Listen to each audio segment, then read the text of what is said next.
আর এখন এই এই এই মানে পচা সংস্কৃতি যে কত বিরক্ত করছে দিন দিন, যেখানে যাবেন সেখানেই ধুমধারাক্কা গান।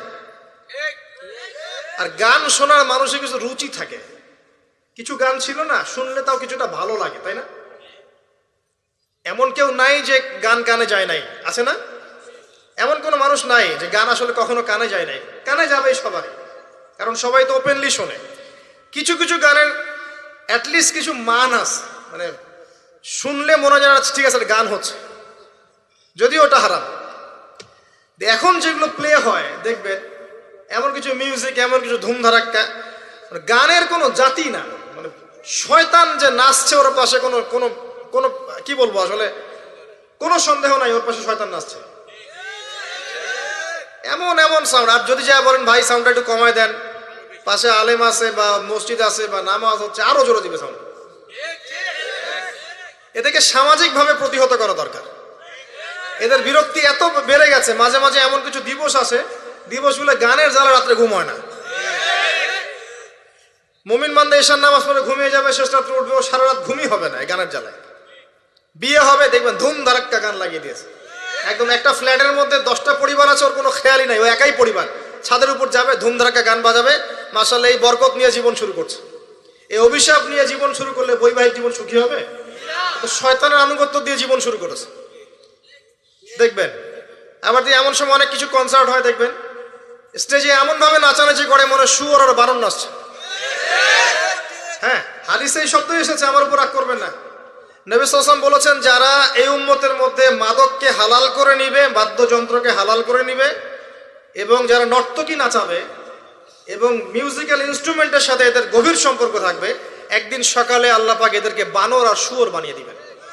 একদম টাটকা হাদিস, আখিরুজ্জামানের হাদিস। পড়ে দেখেন আলেম ওলামাকে জিজ্ঞাসা করেন, হাদিসটা না থাকলে আমার নাম বদলাই ফেলাবো। এই হাদিসও আছে। এটা কি ফিজিক্যালি হবে? আমার কাছে মনে হয় না ফিজিক্যালি হবে, আল্লাহু আলাম, আল্লাহ ভালো জানেন।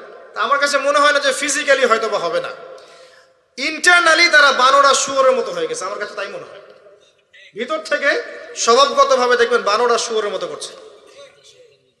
তো কি করবেন? এখানে ঈমান নিয়ে আপনি চলবেন কি? নূর কি জিনিস বোঝাতে গিয়ে আপনাকে এই কথাগুলো বললাম।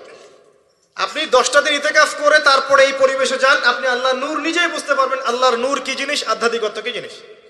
আপনার কাছে এগুলো ভালো লাগবে না, আপনার মন, আপনার কান শুনতে চাইবে না, আপনার চোখ দেখতে চাইবে না। আর এগুলোতে থাকতে থাকতে থাকতে থাকতে যদি এগুলোকে স্বাভাবিক মনে হয়, তাহলে বুঝবেন আপনার কলবে নূরের ছিটা ফোটাও নাই, কলব আগেই মরে শেষ হয়ে গেছে। এখন আমাদের কলব এই অবস্থায় আছে। আমাদের চারপাশে এগুলো দেখছি না, গান বাজনা, বাদ্যযন্ত্র, মাদক, বেহায়াপনা, অশ্লীলতা, বেপরদামি, পর্নোগ্রাফি, ব্লু ফিল্ম, সব তো দেখছি নিত্যদিন, প্রতিদিন দেখছি। তো এগুলো দেখে যেহেতু আমাদের মনের মধ্যে কোনো রিয়াকশন আসে না, বুঝতে হবে মন কিন্তু নাই, dead. We are living with a dead heart. আমরা একটা মৃত হৃদয় নিয়ে ঘুরছি আর কি, আর কিছু না। এখন এই হৃদয়ে ঝাঁকি দিবে কিভাবে? এই অবস্থায় মৌত আসলে কি হবে? মৌতের কষ্ট খুব বেশি হবে। মৃত কলব অবস্থায় যদি মৌত চলে আসে, তাহলে মৃত্যুর যন্ত্রণাটা খুবই কঠিন হবে। কত কঠিন হবে আমি একটা হাদিস দিয়ে বুঝাচ্ছি। আমি এই হাদিসের নাম্বার এখন বলতে পারছি না, কারণ অনেকদিন আগে হাদিসটা পড়েছি, বাট আমি হাদিসটা পড়েছি। এবং যদি কেউ দলিল চান আমি আপনাকে প্রাইভেটলি দিতে পারবো ইনশাআল্লাহ।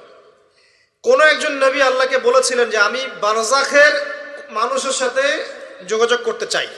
কেমন আছে বারজাখের, বারজাখ বোঝেন তো, পরকালে বারজাখের মানুষ কিরকম আযাব, কিরকম শাস্তি ভোগ করছে, আল্লাহ আমি একটু দেখতে চাই। একজন ব্যক্তি, মেবি উনি মুসা আলাইহিস সালামের যুগের বা ঈসা আলাইহিস সালামের যুগের, আমার ঠিক মনে পড়ছে না, এ দুজনে একজন হতে পারেন। আল্লাহ পাক দেখালেন একজনকে যে এই যে এই ব্যক্তি খুবই রুগ্ন, ক্লান্ত, মানে দেখে মনে হচ্ছে তিনি খুবই পেরেশানির মধ্যে আছে। তাকে নবী জিজ্ঞাসা করছেন, একজন নবী জিজ্ঞাসা করছেন, তুমি কি অবস্থায় আছো, কেমন আছো? তো সে বলছে যে আমার মৌত হয়েছে আজকে থেকে 1000 বছর আগে, আমার মৌত হয়েছে আজকে থেকে 1000 বছর আগে, এখন পর্যন্ত মৌতের যন্ত্রণা আমার যায় নাই। আমার কথা কি বুঝতে পারলেন ভাই? যার কলব যত মৃত, রূহ কবজ করার সময় তত শাস্তি হবে, তত বেশি কষ্ট হবে। যার কলব যত পবিত্র, রূহটা অত সুন্দর করে আস্তে করে বের হয়ে চলে আসবে ইনশাআল্লাহ। যেমন কলসি থেকে পানি ঢাললে যেমন হয়, এভাবে রূহটা বের হয়ে চলে আসবে। পরিষ্কার না থাকলে এটা হবে না। এগুলো আধ্যাত্মিক মারেফতি কথা নয়, কিন্তু বিষয়টা এই যে আমরা অনেকে আবার এগুলোকে বানিয়ে দিয়েছি পীর মুর্দি, তাই না? এবং নেগলেক্ট করি যেগুলো পীর মুর্দি বয়ান করবেন না, এসব পীর মুর্দি বলে বিষয়টা না। বিষয়টা হচ্ছে আত্মশুদ্ধি। আর একজন পীর যদি একজন মানুষকে আত্মশুদ্ধির পথে নিয়ে যেতে পারেন, বিষয়টা কখনো খারাপ করে দেখার কিছু নাই। একজন মানুষ যদি আরেকজন মানুষকে আত্মশুদ্ধির পথে নিয়ে যেতে পারেন, এটাকে খারাপ করে দেখার কিছু নাই। হ্যাঁ, এগুলোর নামে আমরা অনেক কিছু তৈরি করেছি যেগুলোর হয়তো অস্তিত্ব নাই। এটার নামে আমরা অনেক কিছু তৈরি করেছি, নিজেরা বানিয়ে নিয়েছি। এগুলো হয়তো আপনি বলতে পারেন যে হ্যাঁ এগুলো সুন্নাহসম্মত হচ্ছে না ইত্যাদি, কিন্তু আত্মশুদ্ধির এই প্রক্রিয়াটাকে আপনি ডিসকারেজ করতে পারেন না। আর আত্মশুদ্ধি আল্লাহওয়ালা মানুষের কাছে না আসলে হবে না। আত্মশুদ্ধির এই বিষয়গুলো এই কিছু কাজ করা এবং কিছু কাজ বর্জনের সাথে জড়িত আছে। আবারও বলছি, এই বিষয়গুলোতে জড়িত থাকলে আপনি আত্মশুদ্ধি পাবেন না। যেমন মাদক, পর্নোগ্রাফি, হারাম মেয়ের সাথে জেনার সম্পর্ক, হারাম বান্ধবী, হারাম অ্যাফেয়ার্স, সুদের সাথে সম্পৃক্ত থাকলে, মনে রিয়া থাকলে, অহংকার থাকলে, গীবত তহমত করলে, এই ধরনের কাজ, বেপরদামি বেহায়াপনার মতো থাকলে, মিউজিকের সাথে থাকলে, জুয়ার সাথে থাকলে, বা এই দুনিয়ার জীবনটাকে খেলতামাশার মতো গ্রহণ করেছেন, আল্লাহর হুকুম আহকামে পরোয়া করছেন না, আজকের দিনটা এনজয় করে নিন, কালকের কি পাতা, এমন আকীদা আদর্শে যারা বিশ্বাসী, এদের মনের মধ্যে আত্মশুদ্ধি আসবে না। আল্লাহ পাক আমাদের সবার কলবগুলোকে পরিষ্কার করুন, পরিপূর্ণরূপে আত্মশুদ্ধি অর্জন করার তৌফিক দান করুন, এবং যে কাজগুলো করলে আল্লাহ পাক আমাদের কলবে আল্লাহ নূর দান করবেন, সেগুলো বেশি বেশি করার তৌফিক আল্লাহ পাক দান করুন। আমিন। একটা এক্সাম্পল দেই, অন্য জায়গায় যাচ্ছি। দেখেন, ইবলিস কি কম জ্ঞানী ছিল? সে কি কম ইবাদত করেছে আল্লাহর? ইবাদতের ক্ষেত্রে, জ্ঞানের ক্ষেত্রে সে তো অতুলনীয় হয়ে আছে। প্রচুর ইবাদত করেছে, প্রচুর জ্ঞানী। এই মহাবিশ্ব সম্পর্কেও জ্ঞান আছে না? তার প্রচুর জ্ঞান আছে। কি কারণে সে চিরস্থায়ী জাহান্নামী হলো? একটা আদেশ লঙ্ঘন করেছে। এই তো একটা আদেশ তো আদম আলাইহিস সালামও লঙ্ঘন করেছে। তাকে বলা হয়েছে গাছের কাছে যেও না, আমাদের পিতা ভুল করে গাছের কাছে চলে গেছে। এটাও তো একটা অন্যায়, তাই নয় কি? এটা তো আল্লাহর আদেশকে লঙ্ঘন করা হলো। আদম আলাইহিস সালাম তওবা করে ফিরে এসেছেন, বলেছেন রব্বানা যালামনা আনফুসানা ওয়া ইল্লাম তাগফির লানা ওয়া তারহামনা লানাকুনান্না মিনাল খাসিরিন। এটা আদম সন্তানের স্বভাব, ভুল করবে, তওবা করে ফিরে আসবে। কিন্তু ইবলিস, সে তওবা করে ফিরে আসেনি, বরং আবা ওয়াস্তাকবারা, সে অবাধ্য হয়েছে, অহংকার করেছে। খালাকতানি মিন নার ওয়া খালাকতাহু মিন তিন। এই যে অন্যকে ছোট করা, তুচ্ছ করা, আল্লাহর আদেশকে অস্বীকার করা, অহংকার করা, এই অহংকারের কারণে তার সমস্ত এলেম এবং আমল সব ধ্বংস হয়ে গেছে। তো এখন যদি আমরা অনেক এলেম আমল করি, মনে অহংকার থাকে, আত্মশুদ্ধি অর্জন হবে? আত্মশুদ্ধি সবচেয়ে ইম্পর্টেন্ট জিনিস। আমি একটা বই সাজেস্ট করছি, বইটা আমি পড়ছি, কিন্তু আমার পড়ার পরে আমার আসলে পিপাসা মেটেনি এখনো। এই টপিকের আরো বেশ কিছু বই আমি সংগ্রহ করার চেষ্টা করছি ইনশাআল্লাহ তাআলা। আগামীতে আমি এই টপিকে, শুধু এই টপিকেই আলাদা স্বতন্ত্র একটা লেকচার দিব ইনশাআল্লাহ তাআলা।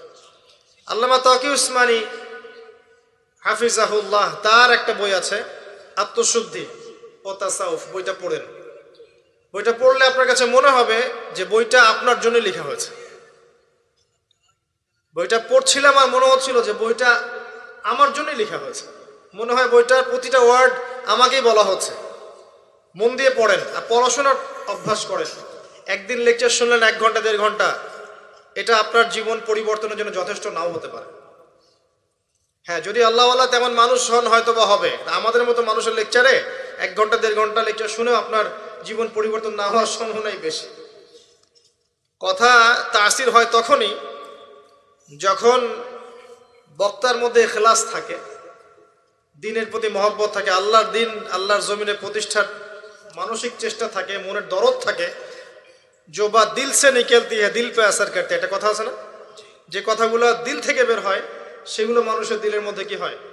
আসার করে। তো এখন এরকম মানুষের সংখ্যাই বা কত? আর আমরা যে জ্ঞান এবং আমল করি তাতে বুঝতেই পারছি যে আমাদের দ্বারা কি হতে পারে। তারপরেও আলহামদুলিল্লাহ কিছু মানুষের উপকার হচ্ছে, এটাই আলহামদুলিল্লাহ। তবে আমরা যথেষ্ট নই। আমরা আল্লাহর কাছে দোয়া করি, আল্লাহ পাক এমন মানুষদেরকে এইসব চেয়ারে নিয়ে আসুন যাদের কথায় পুরো সমাজ পরিবর্তন হবে ইনশাআল্লাহ, এবং আল্লাহ পাক আমাদের সন্তানদেরকে যেন ওইভাবে বড় করার তৌফিক দান করেন, আমিন। প্রথম কথা বলছি, দেখেন, আত্মশুদ্ধি, মনের নিয়াত, ইখলাস, এটা সবচেয়ে ইম্পর্টেন্ট জিনিস। এটা ছিল না বলেই ওই 3 ব্যক্তি কোথায় গেছে? জাহান্নামে। শহীদ হয়েছে জাহান্নামে, দান করেছে জাহান্নামে, আলেম হয়েছে জাহান্নামে। এটা সেই হাদিস যেটা বর্ণনা করতে আবু হুরায়রা রাদিয়াল্লাহু আনহু অজ্ঞান হয়ে পড়ে যেতেন। প্রথম যেটা সমস্যা ছিল, এদিকে মনোযোগ দেন, আমরা শেষ করে দেব, গুছিয়ে নেব। প্রথম সমস্যাটা কি বলেছিলাম? শিরক। এই শিরকটা প্রত্যেকটা সেক্টরে আছে না? ব্যক্তি, পরিবার, সমাজ, রাষ্ট্রে আছে না? একই সুন্নাহ। ওই যে আইয়ামে জাহিলিয়াতের শিরক এখনকার বিশ্বে আছে না? আছে। তাহলে এখনকার বিশ্বেও কি কিছু তাওহীদপন্থী মানুষের প্রয়োজন আছে না? আছে। দ্বিতীয় সমস্যা সুদ। ওই সমস্যাটা এখনকার বিশ্বে নাই? এখনকার ব্যক্তি জীবনে দেখেন সুদ খায় না, পরিবার সুদখোর না, সমাজে সুদের কারবার নাই, সুদী এনজিওর সয়লাভ আছে না? আছে না? ছোট্ট ছোট্ট গ্রাম বাদ পড়েছে সুদ থেকে? টপ টু বটম কোনো গ্রাম বাদ পড়েছে? পড়ে নাই। বৈশ্বিক ক্ষেত্রে সুদী ব্যাংকিং সিস্টেম নাই, এবং এগুলোর সাথে আমরা জড়িত নই কি? আর নবী সাল্লাল্লাহু আলাইহি ওয়াসাল্লাম কি বলেন নাই, 4 শ্রেণীর মানুষকে আমি লানত করলাম, যে খায় সুদ, যে সুদ দেয়, যে সাক্ষী থাকে, আর যে লেখে। 4 শ্রেণীকেই তিনি লানত করেছেন।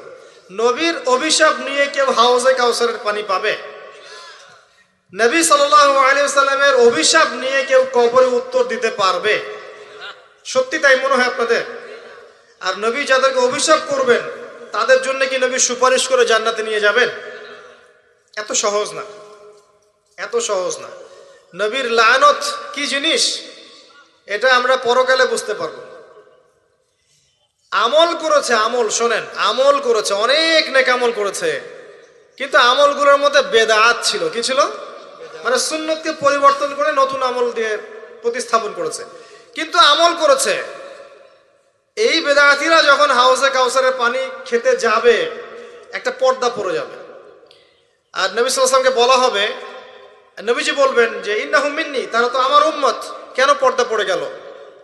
তাকে বলা হবে ইন্নাকা লা তাদরি মা আহদাসা বা'দাক, হে নবী, আপনি জানেন না আপনার মৃত্যুর পরে আপনার দিনকে কেমন করে বিকৃত করেছিল। তখন নবীজি বলবেন সুহকান সুহকান লিমান গায়্যারা বা'দি, দূর হও, দূর হও, যারা আমার পরে দিনকে পরিবর্তন করেছো, বেদাত করেছো। এটা বেদাতির শাস্তি, তাকে দূর করে দেয়া হলো। যে আমল করেছে, সারা জীবন আমল করেছে, হালাল খেয়ে আমল করেছে, কিন্তু বেদাত করেছে, তাকে তাড়িয়ে দেয়া হলো। আর যে সুদ খাচ্ছে তাকে কি করা হবে?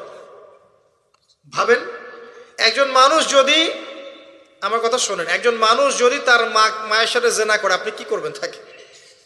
মনে করেন কালকে উঠে দেখলেন আপনার এই গ্রামের 10 জন মানুষ পাওয়া গেছে, আজকে রাত্রে নাউজুবিল্লাহ তারা মায়ের সাথে, কথাটা বলতে আমার খারাপ লাগছে, তারা মায়ের সাথে খারাপ কাজ করেছে আজকে রাতে। কালকে সকালে এই 10 জনের যদি দোষ প্রকাশ হয়, আপনি কি করবেন? কি করবেন? ফুলের মালা দিবেন? বড় বড় সুন্দর সুন্দর চেয়ার দিবেন, না বড় বড় অফিস করে দিবেন? কোটটাই পরিয়ে বসিয়ে দিবেন? সুদের মধ্য দিয়ে আমরা তাই করছি। নবী সাল্লাল্লাহু আলাইহি ওয়াসাল্লাম বলেছেন 73টা পাপের শাখা আছে, তার সবচেয়ে নিম্ন শাখা কি? আপনারা বলেন না, হাদিসটা তো আপনারা জানেন, বলেন সবচেয়ে নিম্ন শাখা কি? নিজের মায়ের সাথে। আর কোনো ব্যক্তি যদি এই কাজটা করে, আপনি তাকে কিভাবে দেখবেন?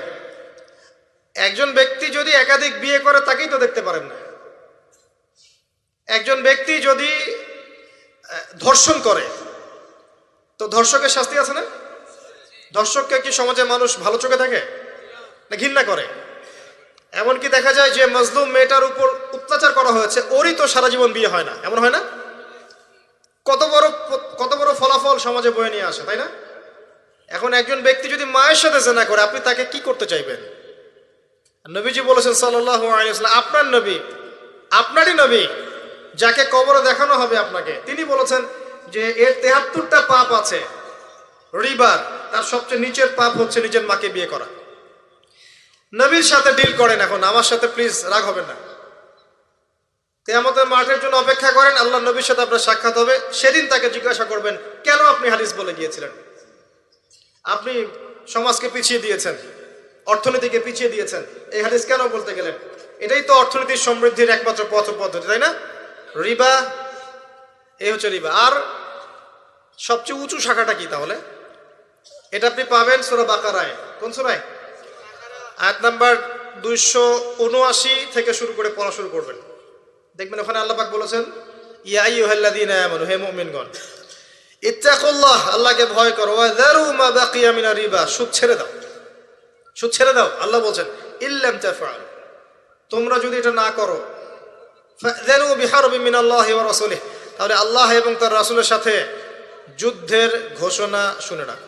এটা সবচেয়ে উঁচু লেভেল।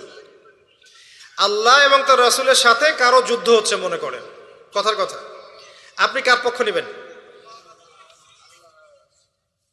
এটা আমরা বলছি ঠিকই, আল্লাহ এবং তার রাসূলের সাথে যুদ্ধ হচ্ছে, কিছু মানুষ তার সাথে যুদ্ধ করছে। মনে করেন রাসূল সাল্লাল্লাহু আলাইহি ওয়াসাল্লাম জীবিত আছেন, একদিকে দাঁড়িয়ে আছেন, কথার কথা, এবং তার অপোজিশনে ধরেন 1 লক্ষ মানুষ দাঁড়িয়ে আছে, যাদের হাতে অত্যাধুনিক মারণাস্ত্র আছে, নবী সাল্লাল্লাহু আলাইহি ওয়াসাল্লামের হাতে কিচ্ছু নাই, তিনি একা মনে করেন, আপনি তার উম্মত। এখন আপনি এই যুদ্ধে কার পক্ষে দাঁড়াবেন? কথা বুঝতে পারছেন? আমরা এখন কার পক্ষে দাঁড়িয়ে আছি জানেন? ওই মানুষদের পক্ষে যারা অস্ত্রশস্ত্র নিয়ে নবীর এগেইনস্টে দাঁড়িয়ে আছে। আমাদের উচিত ছিল নবীর পক্ষে, আল্লাহর পক্ষে দাঁড়ানো। আমরা এই রিবার মধ্য দিয়ে তার বিপক্ষে দাঁড়িয়ে আছি। সূরা বাকারা পড়ে দেখেন, এটা আমার কথা না, একটা কথা বানিয়ে বলে নেই, একটা কথা এদিক ওদিক যাবে না ইনশাআল্লাহ। এটাই লেখা আছে কোরআনে, ওয়া ইল্লাম তাফআলু ফাযানু বিহারবিন মিনাল্লাহি ওয়া রাসূলিহি। যে কোনো আলেমকে জিজ্ঞাসা করেন, যে কোনো মাযহাবের, এই কথাই বলবেন, যদি সাহস থেকে থাকে, সৎ সাহস।